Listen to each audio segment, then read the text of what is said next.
Welcome to the show, everyone. I'm JJ Flazanes, your producer and empowerment strategist. Thank you for downloading today's episode. Today, we're going to talk about the common diseases caused by mold and Lyme.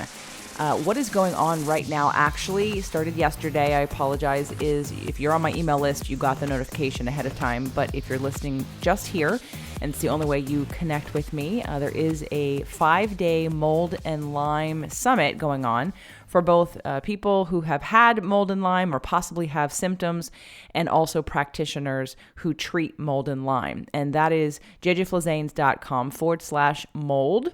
Today's show is with Dr. Diane Mueller. I'll tell you a little bit about her in a second. Again, don't forget to look at the show notes if you have any inclination, or if you've dealt with mold or Lyme, or you know of someone who's dealt with mold or Lyme. Go to jjflazanes.com/mold to register for this free 5-day summit. I have opened the doors to the Law of Attraction Mastery course, and there's only a couple weeks to sign up. We start June 1st. This course will be live in June every Tuesday for the first 4 Tuesdays, and you don't have to come live, but I just wanted to invite you because I know some of you listen to the show and you feel like, oh man, I missed that course that was live. It's only ever going to be live once, and then you can buy it in the future. It'll be at the same exact link. You'll just have access to get the videos and the lessons and the teachings right away. So we're doing it live for the very first time, and you can get more information about that at jjflazanes.com/mastery. And I'm going to put that link in the show notes also. One last quick announcement also is that the end of May 31st, will be the last day for the early bird pricing, especially the 5-pay plan, for the Manifestation Bootcamp in October. So if you've wanted to come to a JJ Live event, you wanted to be a part of the community, you want to up-level your manifestation even to the next level and really get the cellular benefits of being around the community, you have a couple weeks left to grab your ticket at the early bird pricing for the Manifestation Bootcamp in October. And that is jjflazanes.com/bootcamp. Again, all the links are in the show notes.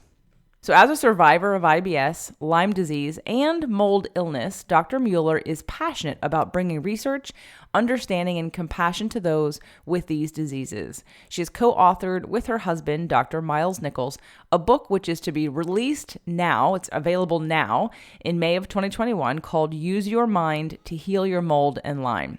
Her practice, the Medicine with Heart Clinic, treats those around the country. She also co-owns an online functional medicine school and the Medicine with Heart Institute, where she trains clinicians around the world in functional medicine. And you can learn more about her and all the links, how to buy her book, her 14-day happiness challenge. All the links are in the show notes. I hope you enjoyed today's show, and please share it with anyone who you suspect may have some of these symptoms and can't figure out the cause. Welcome to the show, Dr. Diane. Hi, thanks so much for having me, JJ. So thrilled to be here. Well, I manifested you, definitely, because I have been dealing with this intuitive hit that my cat and this place that we're in have some mold issues. Now I'm moving, and by the time this comes out, I will have moved. But currently, I've never really thought about it. And there's just been all these different indicators and manifestations, if you will, of whether it be books or symptoms or people talking about it. And so when you showed up, I'm like, oh my God, we're going to have this discussion about not only mold, but Lyme disease. And I know people with Lyme disease who are still suffering. So welcome to the show. I can't wait to get this conversation started. Oh, I'm so excited too. And you just are already hitting on such a great point about how many people are sick just because they're living in this place and they don't realize that their home is making them ill. And oftentimes one member of the household's sick and other members are not. And that in itself is so confusing to people. So I'm so glad you figured this out so quickly about your house. Well, it's like a condo townhouse kind of thing. It was a transitional place from the last house to the next house. And I know it's a thing, but because I don't own this, nor did I own the last one, I would not necessarily be ripping into walls or knowing what to look for necessarily or how to deal with it. So this is going to be not only for everybody out there, it's going to be for me too. In fact, I even had the inspection people come, like the air quality and environmental pollution, if you will, come to my house, my new house, and already test for mold in certain places. But I'd love to, have that conversation also today. But let's first start off about your background in terms of being integrative medicine, functional medicine, and a little bit about your story getting into medicine. And was it because of the conditions that you were dealing with, or was it after? Because like so many people, I got into this world because I was stuck in this area that so many people are, of having so many different symptoms and problems, and all the conventional standard tests I was running said I was normal. And, the diagnosis at that point sometimes is just depression or it's in your head. And I knew it wasn't. And so that was a large part of what got me into naturopathic medical school, and studying medicine was largely derived around, hey, I fell into this group like so many people do, where the labs are normal, but the symptoms are clearly there. And at one point it was so bad that I was actually considering just moving to like finding some sort of island or some sort of place in the Caribbean where I could live really cheaply and just basically like live until I died, because that's what I thought was happening to me. My symptoms were just so unexplainable and so bad. And then when I started learning things and started applying what I was learning to myself, I started coming out of the fog and the crazy symptom picture. Let's talk about what your symptoms were and when did they start, and what was your first test? Let's go through that. Yeah, I'd love to. So initially it started actually pre-mold, pre-Lyme, which is chronic constipation, IBS, sometimes going a couple weeks without a bowel movement, those types of things. So that was the initial start to something being wrong and getting into holistic medicine. And then once I was in medical school, what started happening then was much more related to Lyme and mold from a symptom picture. So for example, I was starting to have these things that I would call episodes. And what an episode was for me is where I would get really dissociated and really confused. So I would leave my house, even when I was feeling really bad. I had a lot of fibromyalgia, so just constantly in pain, constantly fatigued. And I would leave my house to go for like a 5-minute walk around the block every day. It was all I could manage, but I just had to get outside. And so I would go for these 5-minute walks. And sometimes these episodes would happen where I'd be a couple blocks from my house and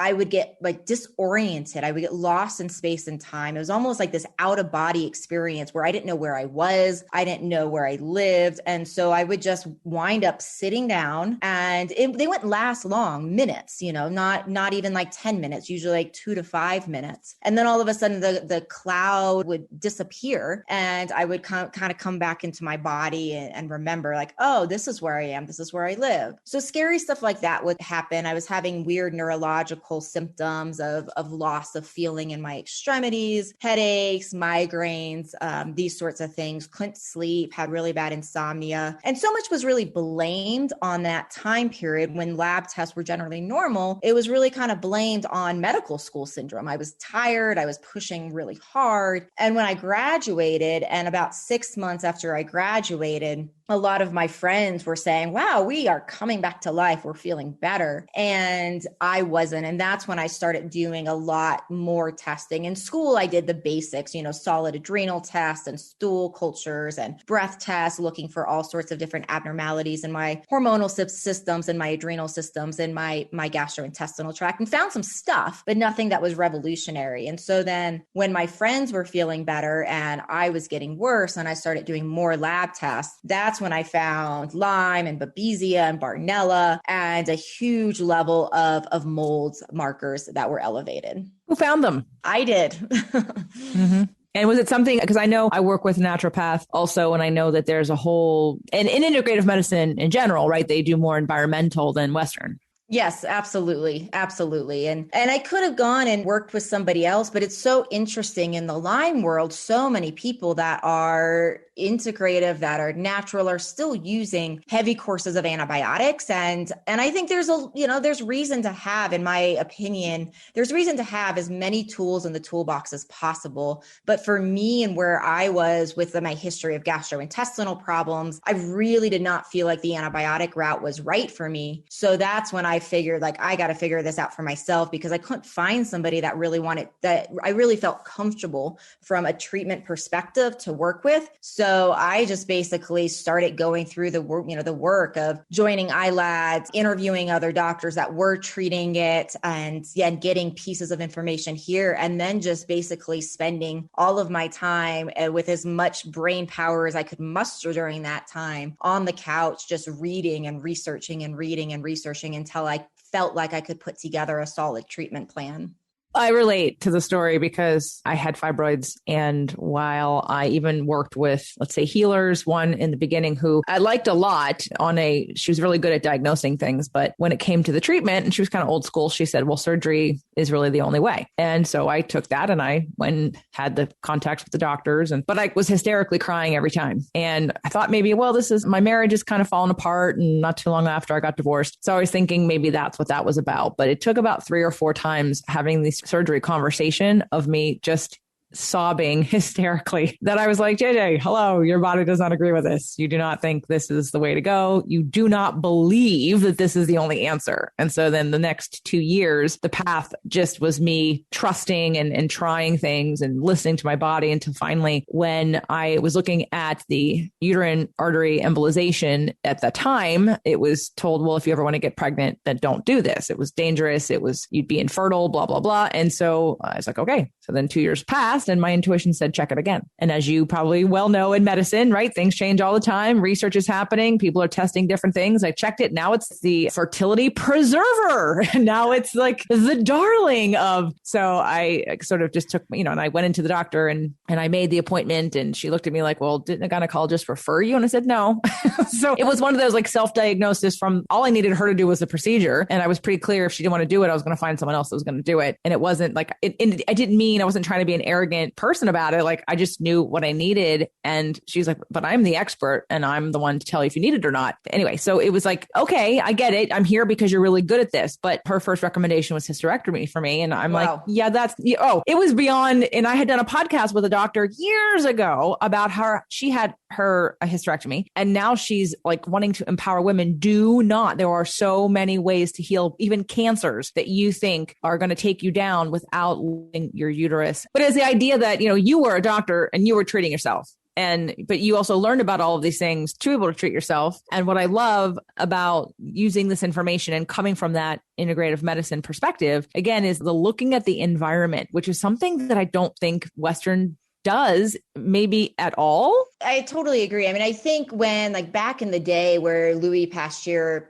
gave us the germ theory of disease, which was so beneficial to know, right? That saved so many lives in surgery when we actually started realizing that there were these microorganisms, these pathogens that were causing disease and problems in people. So the germ theory of disease was amazing. But like so many things in medicine, I think sometimes we hang on to these, these tiny little teachings that sometimes are major, but we forget about the entirety. And that's what I think has largely happened, unfortunately, with the conventional medicine model is, yes, germs do cause disease. Absolutely. We have all sorts of microorganisms. What's going on in the world is a clear example of that. But we've kind of lost sight of the fact in medicine that what is going on in our environment, our home, the metals in the air, the pesticides, the glyphosates, all the things, plus what's going on in our own body around our own immune dysregulation. A lot of the reason why germs cause disease in many cases is because our immune system is so taxed from everything that we're doing, everything we're consuming, everything in our air environment,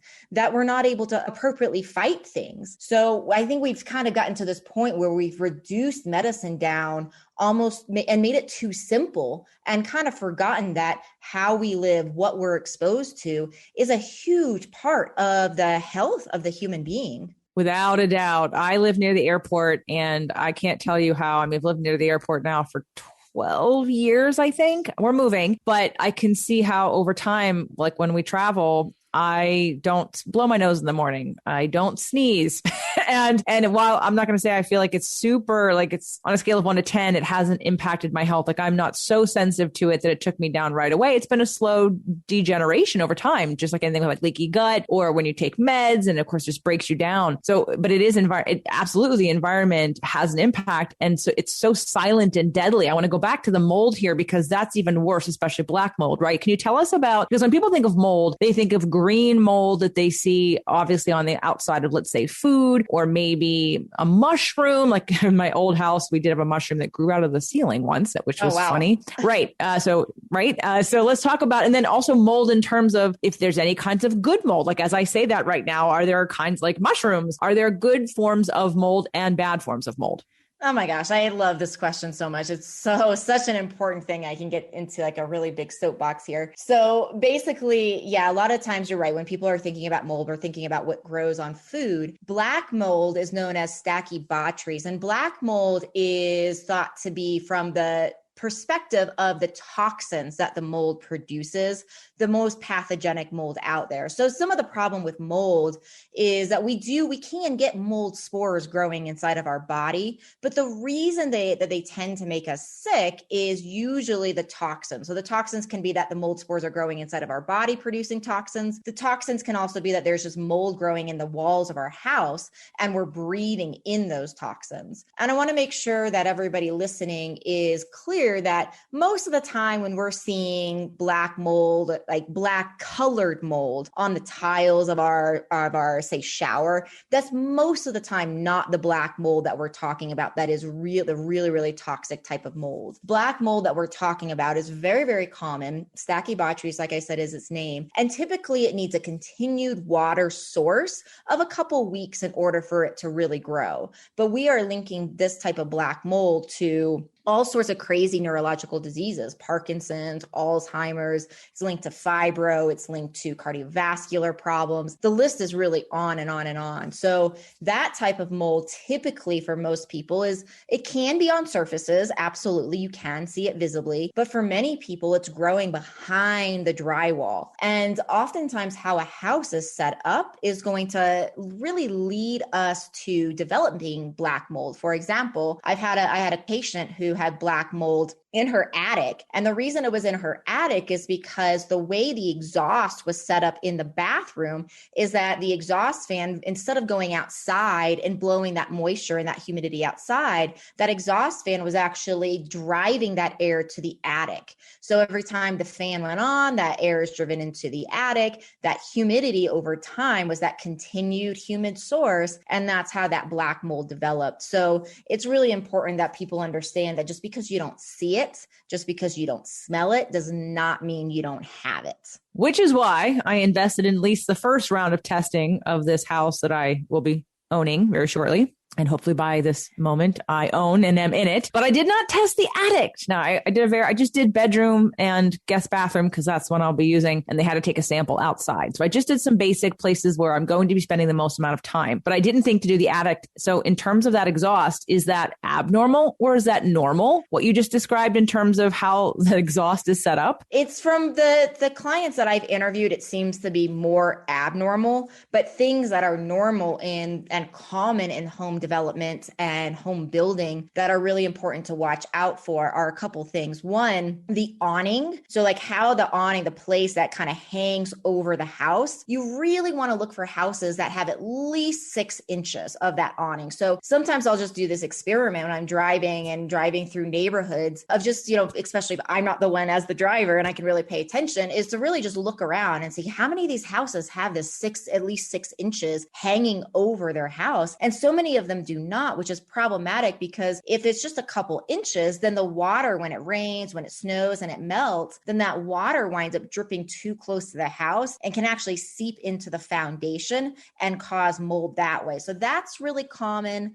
And then another thing that's really common is to look actually at where the foundation and the earth meet. And you really want to make sure that the slope of the earth is kind of slightly downhill away from the foundation of the house, because if it's moving towards the house, then obviously we can get into that same problem of water draining towards the house and causing that problem. So those are a couple things to watch out for. The other area that is notorious for growing mold, also from this kind of moisture accumulation problem, are crawl spaces. So sometimes people will actually kind of seal off the crawl space to make sure that there's not air traveling from a crawl space to the house in order to make sure that they're keeping their house safe. So if something is affected in the crawl space, you're not getting that leakage of those mycotoxins into the house. Good to know as I'm getting ready. Now, I had them come in and do air samples, right? So is that the best way to test for mold in a house? Air samples are definitely an important component, but it's not going to be the only component. So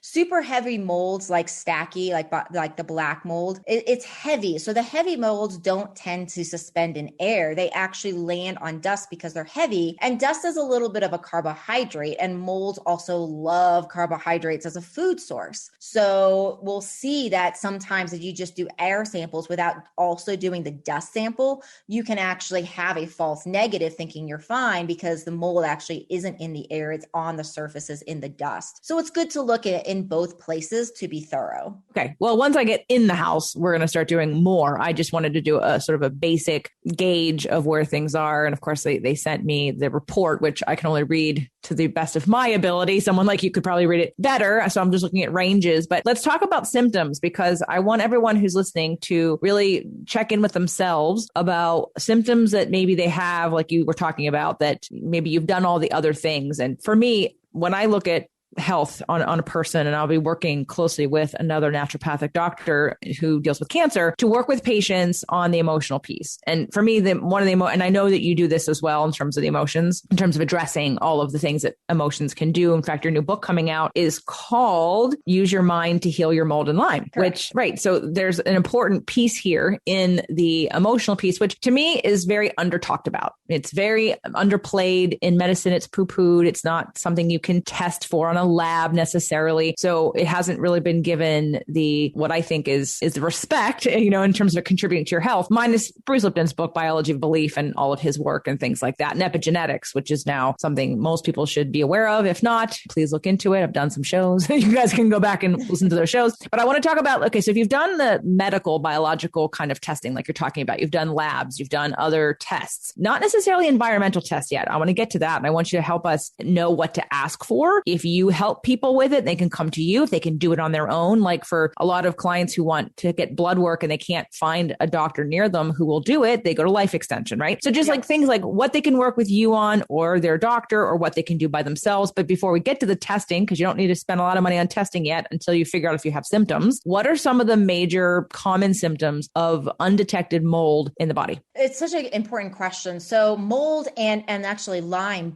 are both really the great mimickers. So it gets a little complicated because there's so many different ways that mold can present in the body. So one of the things that I see most commonly is pain, whether it's headaches or migraines or classic like joint type of pain that some people might say, like maybe I'm getting rheumatoid arthritis or those types of things. So fibromyalgia, any of the like any of these types of pain type of syndromes are almost always present with mold. But like I said, it's the great mimicker. So it's not always that way. Other things, chronic fatigue is a big one. Night sweats is a big one. So a lot of times with mold, we get a lot of temperature dysregulation. So sometimes women will think like, gosh, am I going into early menopause? But it's actually mold in their body where they're realizing that they're getting these waves of heat. And oftentimes the insomnia comes from waking up with these waves of heat. We can see worsening of things like PMS, depression, anxiety are really common, irritability, especially like a type of rage, like where people are feeling fairly normal and fairly common, and somebody just says something and all of a sudden they feel this like intense emotion of anger or just being, really pissed off come over them kind of out of nowhere. That can be a big mold thing. So there's a lot of different symptoms. And so in addition to having any of these different types of symptoms I'm talking about, and I should also throw brain fog and neurological issues like Alzheimer's, Parkinson's, multiple sclerosis, these kind of neurological and dementia related diseases can also be rooted in mold. So the other big thing though, that I think is just the number one kind of keynote red flag to look out for symptomatology wise is if people have had some basic lab tests and everything's normal. That's like where one should really, really go down a mold kind of diagnosis or a mold thought. But if you have any of these symptoms that I mentioned, mold is absolutely a possibility. And what about digestion? You mentioned IBS originally. Does mold affect digestion? Mold can definitely affect digestion. So mold can basically cause inflammation of the vagus nerve, and the vagus, the nerve is the nerve that helps to regulate our digestive tract. So that can be a big thing. Another thing that mold will do is mold can actually, through a complicated mechanism that we don't need to get into to keep it simple, but mold can actually slow down bile release and bile release from the liver. So this is going to impact somebody, like regardless if they have a gallbladder or not, it'll actually impact, since the liver makes the bile, that mold can actually prevent the release of bile from the liver. And that can lead to things like fat malabsorption, fatty stools, indigestion, anytime somebody eats fat. And there's also a link with the condition in the small intestinal bacterial overgrowth. There's also a link between that and mold illness, basically people with SIBO having worse symptoms and a harder time getting over SIBO and more recurrent SIBO if they have mold and mycotoxins as well. Explain SIBO. So SIBO basically is an acronym. It's small intestinal bacterial overgrowth. And so it's just like the acronym states, it's overgrowth. It's not really an infection, but what will happen is the bacteria that are common in the large intestine wind up migrating to the small intestine where they're not supposed to be, and they overpopulate. And that overpopulation of these microorganisms in the small intestine lead to a wide variety of symptoms, anything from gas, pain, constipation, diarrhea. And SIBO is now in research thought to be the number one cause of irritable bowel syndrome. So for people that have had a lot of gastrointestinal symptoms, but they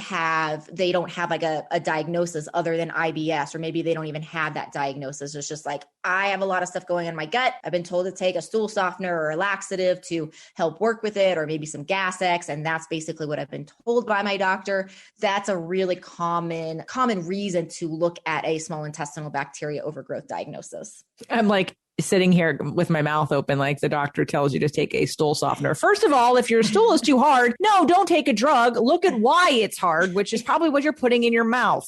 Yes. First and foremost, just here, take this pill for this thing. It's like, okay, stop. Why is it happening in the first place? Anyway, I could go on a tangent for a while. So let's talk about Lyme though. I want you to like the difference between mold. And I know there's more than one mold. We've talked about black mold, but let's talk about Lyme disease. Explain Lyme disease. Yeah, so Lyme disease is a term for an infection from a bacteria called Borrelia. And for the longest time, we just thought Borrelia was a tick-borne infection. And in the beginning, we just thought that this tick-borne infection really was from Lyme, Connecticut, which is basically how the disease got named, from the area of the country that this particular bacteria was originally found in ticks. But now we're learning more and more about it's not just ticks that carry this particular bacteria. There's actually other insects such as mosquitoes. And it's not just in the East Coast like we thought. It's actually becoming a pretty wide world type of problem. So basically what winds up happening is we get an infection by an insect bite of some type. And this insect bite will actually give us everything that insect is carrying. So it's another thing that is important to understand, is that when insects bite us, it's not like they just give us the bacteria that causes Lyme, the Borrelia. They will give us the entire cocktail of all the other bacterias and fungus and parasites that they're carrying. So Lyme disease is classically a Borrelia infection, but most people with this Borrelia infection actually have multiple infections of whatever was delivered to them by that particular insect at that given time. And the symptom picture for Lyme and mold is fairly identical. In a textbook type of situation, one of the key differences is that Lyme pain migrates. So like the pains, if somebody's having pain from Lyme, pain might be in the hip one day and the shoulder the next, the knee the next, versus with mold, the pain is like more consistent, where it's like, wow, I just have shoulder pain or neck pain or head pain every day. So that's textbook, but of course, as humans, we are not textbooks. So I do see people with Lyme that kind of presents pain-wise more like a textbook mold and vice versa. But the symptom picture, I could literally go down and give you the exact list of symptoms for Lyme disease as I did with mold. And that's where the lab testing is super valuable because it kind of helps direct us to say, okay, well, is it Lyme? Is it mold? Is it both? Is it neither? And we have to continue to do more investigative work to figure out why. Okay, so that leads me to the next question, because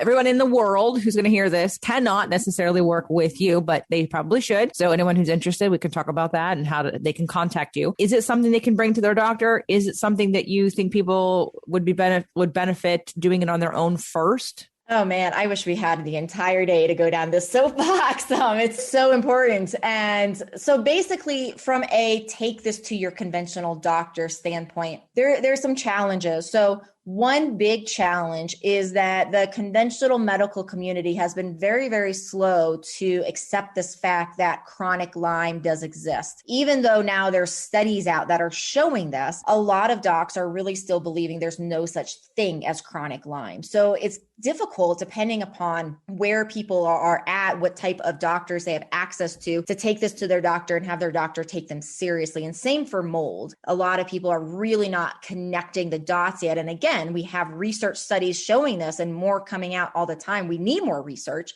but there are some studies that are absolutely linking this all together. So the other problem that is present when we're talking about bringing this to a conventional doc is the actual test that most classic docs are going to run. So for example, the common test that is run in Lyme disease is basically called an ELISA test. Now, ELISA test has been basically shown to produce at least 65% of false negatives. And this is the number one test that's run. So we have a test that's run that 65% of the time it's going to be a false negative. And then people are going to basically say, okay, well, this is not Lyme. Now, if it is positive, if we're lucky enough to get that information, then it's only going to be diagnosed with Lyme if a follow-up test called a Western blot is run. The problem with the Western blot that's being run by our classic standard companies that most practices are using is that the Western blot is only looking for one strain of Lyme.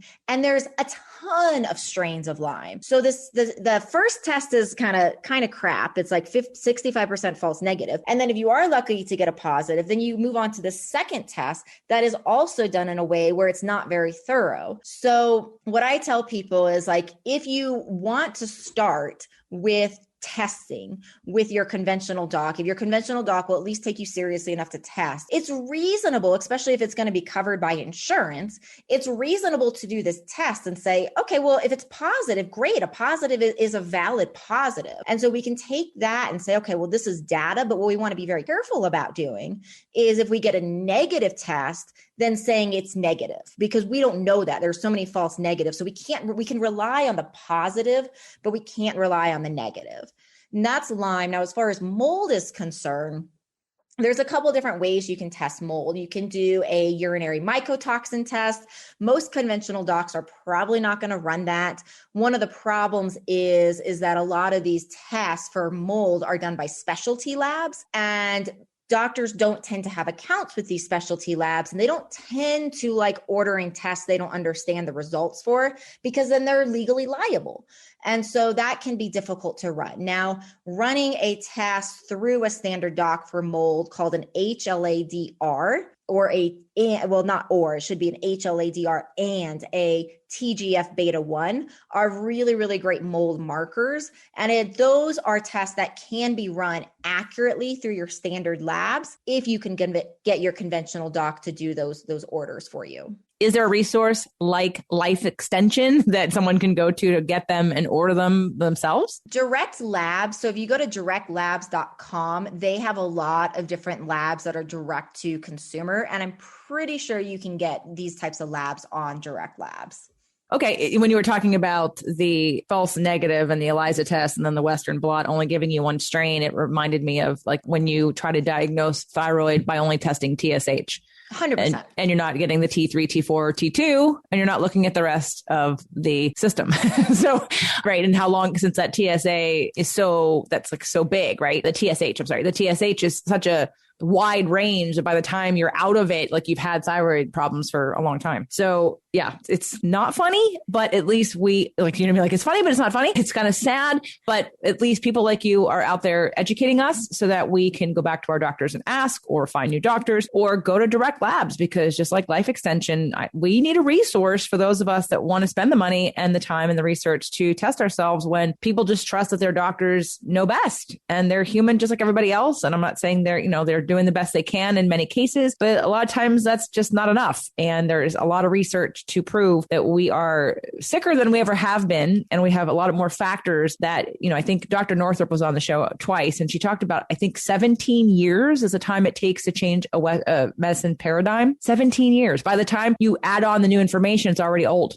Right. So like we got to, exactly. Where functional medicine, integrative medicine is more up to date. You want to find a functional medicine integrative doctor, they're more up to date than Western medicine and conventional allopathic. So, all right. So now someone's listening to this and they're thinking, okay, I have these symptoms. Okay, I've done these tests. My doctor doesn't know what it is. They just think it's in my head. What do they do? Do they call you? Can you help? Oh, 100%. 100%. Yeah. My practice is actively taking new patients, and we do work with people all over the country. We do sometimes even work with people internationally. The big challenge internationally is just making sure that we have ways of getting product to people that's going to help them. So some places like Europe are pretty easy. We have clients in the Philippines, and that's a little bit more of a extremely tricky thing to get them, quality products. So the biggest thing that I would say in treating this stuff is really working with somebody that understands mold, that understands Lyme, that's literate in both of these things, and then working with somebody that understands the whole body. Because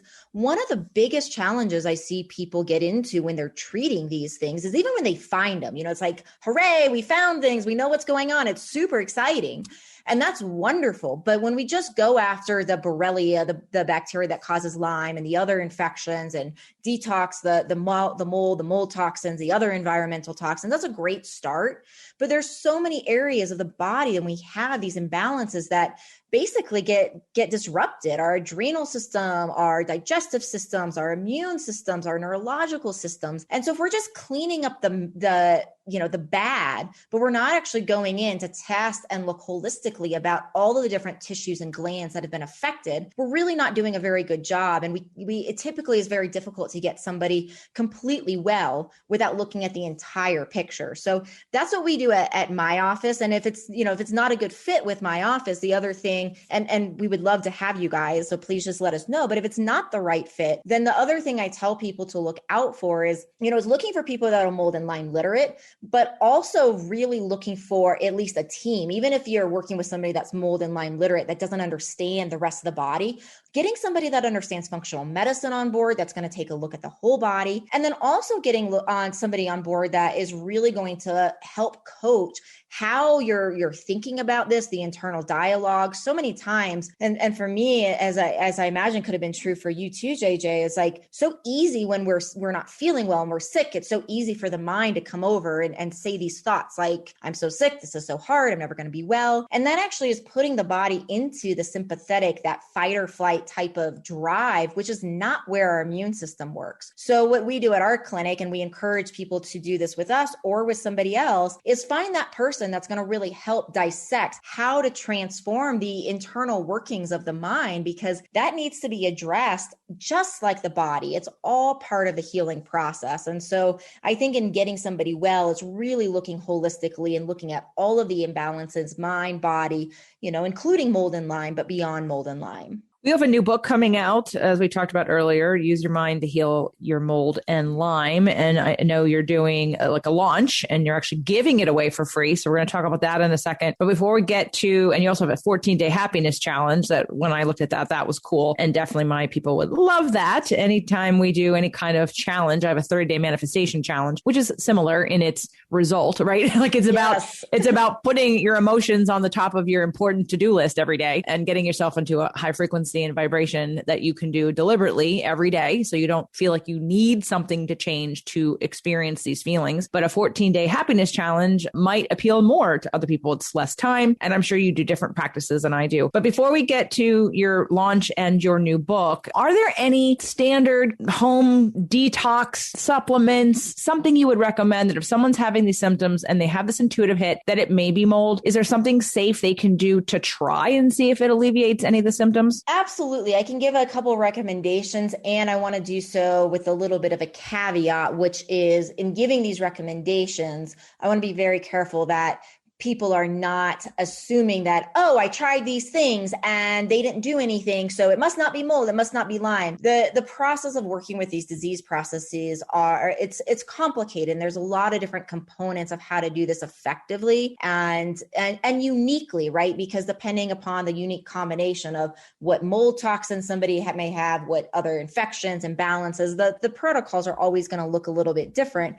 And I know the importance of being self-empowered and wanting to try things and wanting to, move forward as quickly as possible. So from a detox perspective, very, very simple things are amazing. So simple things from taking an Epsom salt bath and allowing oneself to sit in there till you're getting, really, really warm. So you're actually almost sweating. We also know that we do see toxins in sweat. Mycotoxins have actually been found in sweat, even not in sauning. Like sauning is great. If you have access to, like an infrared type of sauna, that's wonderful. But even just getting your body to sweat will release toxins. So doing some of those basic things, also breath work.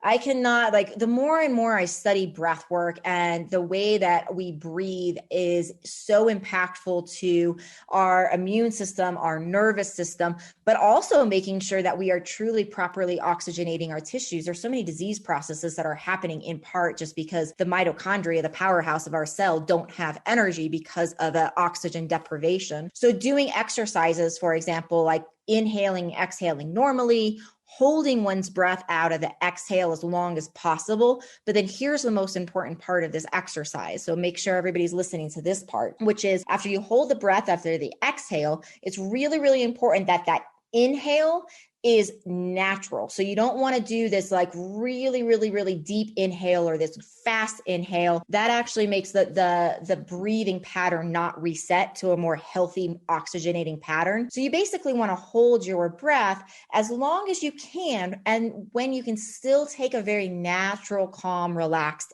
inhale. And so just practicing that. So those are a few just basic home remedies. Other basic things for detoxification, more from a supplement standpoint, it's really good to use a binder. We get toxins out in our stool. Our liver basically puts them into the bile. The bile goes into the small intestine and we basically poop them out. And what happens is through that process, oftentimes we reabsorb them. They make their way into the intestinal tract and then we actually reabsorb them into our bloodstream. They don't wind up in our stool. So a binder is simply something that's going to bind essentially the toxin in the intestinal tract when it gets there. So you can basically poop it out. And so binders that are really great are things like activated charcoal is a really great one, pretty safe one. There's a lot of different binders I could say that I'm not going to say because the brands are very, very, some of these binders actually, if they're not good brands, they actually have toxins in them because they bind toxins in the environment. So just getting random binders off the store is a little bit cautionary and needs more attention to just rattle them off. But activated charcoal I can talk about because that's a pretty safe binder that you can get at, health food stores and get it very, very safely without worrying about toxins. And then glutathione is just a very wonderful, glutathione is such a great antioxidant. It's one of our most potent detoxifiers. Liposomal is one of the best absorbed forms of glutathione, but for those that can't get a liposomal, there's another form of oral glutathione called S-acetylglutathione, and S-acetylglutathione has been shown to do very, very well of making its way in the bloodstream. Just straight up glutathione without that S-acetyl component to it doesn't seem to do as well. So that would be a good kind of basic protocol. But again, just to kind of re-emphasize that we really want to be careful that if you're doing this and you're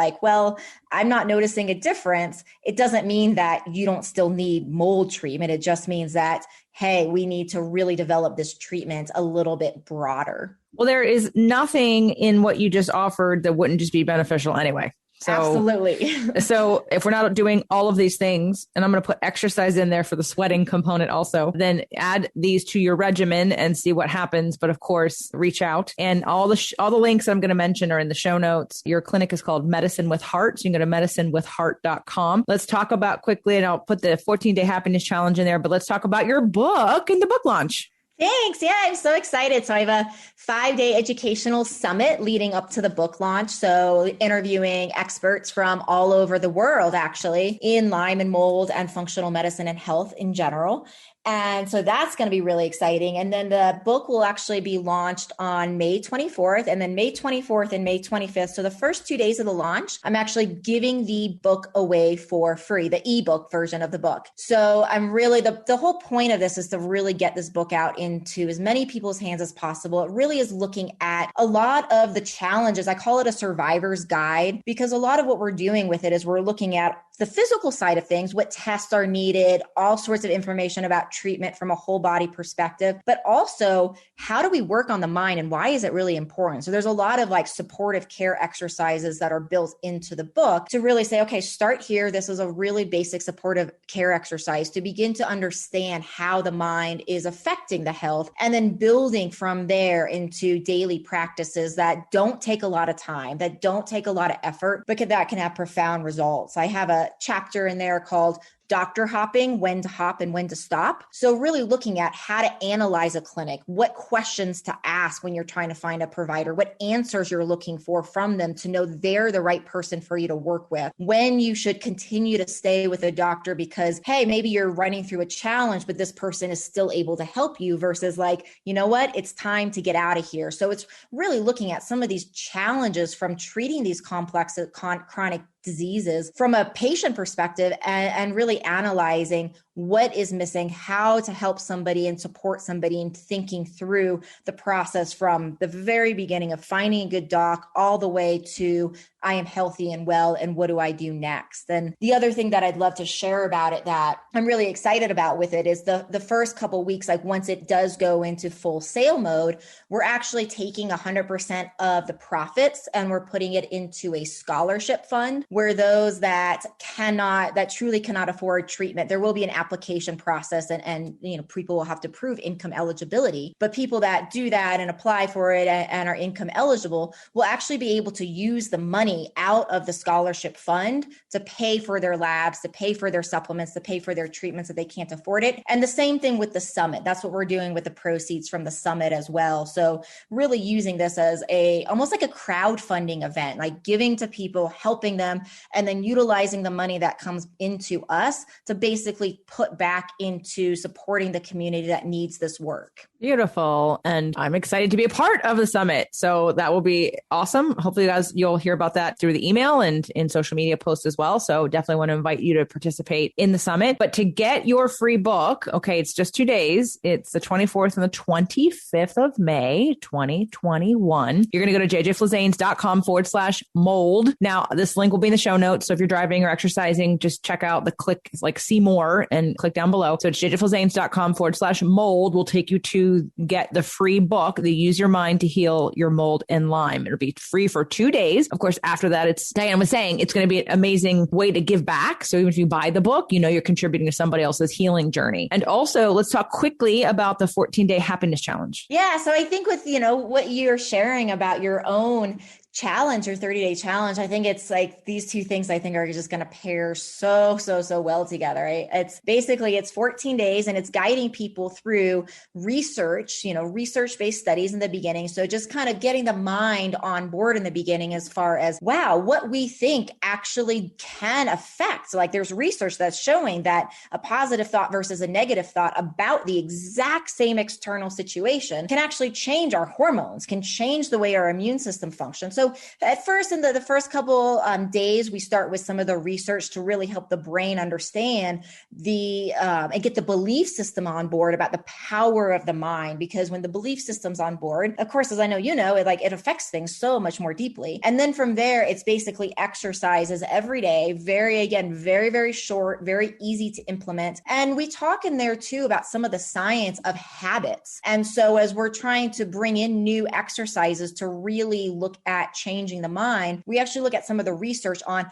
okay, well, if we're going to put in a habit, for example, of let's meditate for 5 minutes a day, or let's do a gratitude exercise for 5 minutes a day. How do humans actually make these habit changes that don't fall away like New Year's resolutions? So how do we actually put these practices that are helping us with make our happiness? How do we put them into our lives in the way that actually lasts? And so we look at that sort of research. So we actually help people develop the strategies around bringing the new information and the new activities into their life to develop the strategies to actually allow these new habits to actually stick. So that's the other part of the challenge that's really, really cool. And that information, can be applied to any habit in life that we want to change, not just our state of, our mood and our state of happiness. So that link is going to be jjflizanes.com/happy, jjflizanes.com/happy to get access to the 14-day happiness challenge. Dr. Diane, this has been great. I am so excited to get your book. I'm so excited to look at all the things that you have to offer, because as I move forward on my own health journey, working with other people and wanting to know more and more about how we can contribute to cleaning out not only our bodies, but our houses and our homes of any of these environmental toxins that cause us these negative symptoms. I think it's so powerful. And I haven't had anybody on the show really talking about environment to this degree. So I appreciate you coming on, and I look forward to seeing you at the summit. Yeah, I'm so excited to be interviewing you on the summit and having you as part of it. And this has been wonderful for me too. So thanks again for having me and hosting me.